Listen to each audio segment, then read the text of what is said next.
Hi, welcome back to ರಕ್ಷಾಗೌಡ YouTube channel. ಎಲ್ರಿಗೂ ಆಯುಧ ಪೂಜೆ ಹಬ್ಬದ ಹಾರ್ದಿಕ ಶುಭಾಶಯಗಳು. ಯಾರ ಮನೇಲೆಲ್ಲ ಆಲ್ರೆಡಿ ಪೂಜೆ ಆಯಿತು, ಕಾರು ಗಾಡಿಗಳಿಗೆಲ್ಲ ಪೂಜೆ ಮಾಡಾಗಿದೆ ಅಂತ ಅನ್ಕೊತೀನಿ. ನಮ್ಮ ಮನೇಲೂ ಕೂಡ ಆಲ್ರೆಡಿ ಪೂಜೆ ಮಾಡಾಯಿತು. ಬನ್ನಿ ದೇವ್ರ ಮನೆ ತೋರಿಸ್ತೀನಿ. ಇವತ್ತು ಬೆಳಿಗ್ಗೆನೇ ಪೂಜೆ ಆಯಿತು. ಬೆಳಿಗ್ಗೆನೇ ಪೂಜೆ ಆಗಿರೋ ಕಾರಣ ವಿಡಿಯೋ ಮಾಡೋಕ್ಕಾಗಿಲ್ಲ. ಸ್ವಲ್ಪ ಪೂಜೆ ಬೇಗ ಮುಗಿಸೋಣ ಅಂತ ವಿಡಿಯೋ ಮಾಡೋಕ್ಕೆ ಟೈಮ್ ಸಿಕ್ಕಿಲ್ಲ. ಅದು ಅಲ್ಲದೆ ಬಬ್ಲು, ನಮ್ಮ ಅಮ್ಮ ಯಾರೂ ಕೂಡ ಮನೇಲಿಲ್ಲ, ಹಂಗಾಗಿ ವಿಡಿಯೋ ಮಾಡೋಕ್ಕೆ ಆಗಿಲ್ಲ.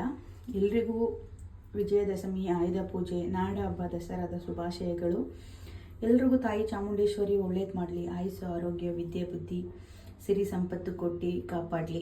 ಹಂಗೆ ನಾನೊಂದು ಮಾತಾಡೋಕೆ ಇಷ್ಟಪಡ್ತೀನಿ. ಏನಪ್ಪ ಅಂದರೆ, ಯಾವತ್ತೂ ಯಾರ ಬೆನ್ನಿಂದೇನೂ ಮಾತಾಡೋಕೆ ಹೋಗ್ಬೇಡಿ. ಯಾಕೆ ಅಂದರೆ ಮೇಲೊಬ್ಬ ದೇವರು ಇರ್ತಾನೆ.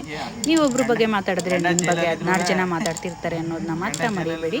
ಯಾರ ಮನಸ್ಸನ್ನು ನೋಯಿಸೋ ಉದ್ದೇಶ ನಂದಲ್ಲ, ಹೇಳ್ಬೇಕು ಅನಿಸ್ತು ಹೇಳಿದೆ. ನೋಡಿದ್ರಲ್ಲ, ಪೂಜೆ ನಮ್ಮ ಮನೇಲಂತೂ ತುಂಬ ಚೆನ್ನಾಗಾಯಿತು. ನಿಮ್ಗಳ ಮನೇಲೂ ಪೂಜೆ ತುಂಬ ಚೆನ್ನಾಗಾಗಿದೆ ಅಂತ ಅನ್ಕೊತೀನಿ. ಸರಿ, ಬನ್ನಿ ಉಪ್ಪಿಟ್ಟಿಗೆ ಏನೇನು ಬೇಕು ಅಂತ ನಾನು ನಿಮಗೆ ತೋರಿಸ್ಕೊಡ್ತೀನಿ. ಮನೇಲಿ ಅಮ್ಮ ಅಕ್ಕ ಎಲ್ಲ ಊರಿಗೆ ಹೋಗಿದ್ದಾರೆ. ಆ ಕಾರಣದಿಂದ ಸಿಂಪಲಾಗಿ ಉಪ್ಪಿಟ್ಟು ಮಾಡ್ಕೊಳ್ಳೋಣ ಅಂತ ಮಾಡ್ತಾಯಿದ್ದೀನಿ. ಉಪ್ಪಿಟ್ಟಿಗೆ ಈರುಳ್ಳಿ, ಕಡಲೆಬೇಳೆ, ಕಡಲೆಬೀಜ, ಹಸಿಮೆಣ್ಸಿನ್ಕಾಯಿ, ಕೊತ್ತಂಬರಿ ಸೊಪ್ಪು, ಕರಿಬೇವಿನ ಸೊಪ್ಪು ಇಷ್ಟೇ. ಅದ್ರ ಜೊತೆಗೆ ರವೆ. ನನಗೆ ತೆಳ್ಳಗೆ ಉಪ್ಪಿಟ್ಟು ಮಾಡ್ಕೊಂಡು ತಿನ್ನೋದಂದರೆ ತುಂಬ ಇಷ್ಟ. ಹಂಗಾಗಿ ನಾನು ತೆಳ್ಳಗೆ ಉಪ್ಪಿಟ್ಟು ಮಾಡಿಕೊಂಡೆ. ಅದ್ರ ಜೊತೆಗೆ ಸ್ವಲ್ಪ ಕಾಫಿ ಕೂಡ ಮಾಡಿಕೊಂಡೆ. ಸರಿ ಆಯಿತು ಅಂದ್ಬಿಟ್ಟು ಉಪ್ಪಿಟ್ಟು ತಿಂದು ಕಾಫಿ ಕುಡಿದು ರೆಸ್ಟ್ ಮಾಡ್ತಾಯಿದ್ದೆ ಸ್ವಲ್ಪ ಹೊತ್ತು. ಅಷ್ಟರಲ್ಲಿ ಊರಿಗೆ ಹೋಗೋದಿತ್ತು. ಬಟ್ಟೆಗಳೆಲ್ಲ ವಾಷಿಂಗ್ ಮಿಷಿನ್ಗೆ ಹಾಕಿದ್ದೆ, ಒಣಗಾಕಿದ್ದೆ. ಬಟ್ಟೆ ಎಲ್ಲ ಒಣಗಿತ್ತು. ಅದನ್ನ ತೊಗೊಂಡು ಬಂದು ಮಡ್ಚೋಣ ಅಂತ ಅಂದ್ಕೊಂಡು ಬಟ್ಟೆಗಳನ್ನ ಕೂಡ ಮಡ್ಚೋಕ್ಕೆ ಸ್ಟಾರ್ಟ್ ಮಾಡಿ ಬಟ್ಟೆಗಳನ್ನ ಕೂಡ ಸ್ವಲ್ಪ ಮಡಚಿಟ್ಕೊಂಡೆ. ಅಷ್ಟರಲ್ಲಿ ಸಂಜೆ 4 ಗಂಟೆ ಹಾಗೆ ಹೋಯಿತು. ಸ್ವಲ್ಪ ಹೊತ್ತು ಮಲಗಿದ್ದು ಎದ್ನಲ್ವ, ಟೈಮ್ ಆಗಿದ್ದೇ ಗೊತ್ತಾಗಲಿಲ್ಲ. ಬೀಟ್ರೂಟ್ ಪಲ್ಯ ಮಾಡಿದ್ದೆ. ಸರಿ ಬೀಟ್ರೂಟ್ ಪಲ್ಯ ತಿನ್ನೋಣ ಅಂದ್ಕೊಂಡು ಸ್ವಲ್ಪ ಒಂಚೂರು ಉಪ್ಪಿಟ್ಟು ಕೂಡ ಮಿಕ್ಕಿತ್ತು.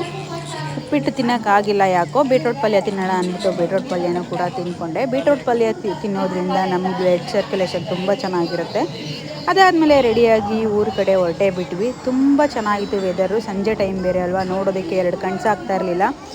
ಎಲ್ಲೋ ಔಟ್ ಆಫ್ ಕಂಟ್ರಿಲಿ ಇದ್ದೀವಿ ಅನ್ನೋ ಫೀಲ್ ಇತ್ತು. ಸರಿ, ಹೊಟ್ಟೆ ಹಸಿವು ಸ್ಟಾರ್ಟ್ ಆಯಿತು. ಹೋಗ್ತಾ ಹೋಗ್ತಾ ಏನಾದರೂ ತಿನ್ನೋಣ ಅಂದ್ಬಿಟ್ಟು ಇಡ್ಲಿ ಮತ್ತು ದೋಸೆ ತೊಗೊಂಡ್ವಿ. ಬಿಡದಿ ಹತ್ರ ಇಡ್ಲಿ ದೋಸೆ ತಿಂದರೆ ತುಂಬ ಚೆನ್ನಾಗಿರುತ್ತೆ.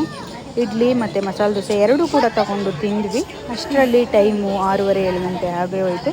ಫೈನಲ್ ಮನೆಗೆ ರೀಚ್ ಆದೆ. ಮನೆಗೆ ರೀಚ್ ಆಗೋ ಅಷ್ಟರಲ್ಲಿ ಚಪಾತಿ ಮತ್ತು ಟೊಮೊಟೊ ಗೊಜ್ಜು ರೆಡಿ ಮಾಡ್ತಾಯಿದ್ರು. ಅವ್ರಿಗೆ ನಾನು ಸ್ವಲ್ಪ ಹೆಲ್ಪ್ ಮಾಡಿದೆ. ಇದೇ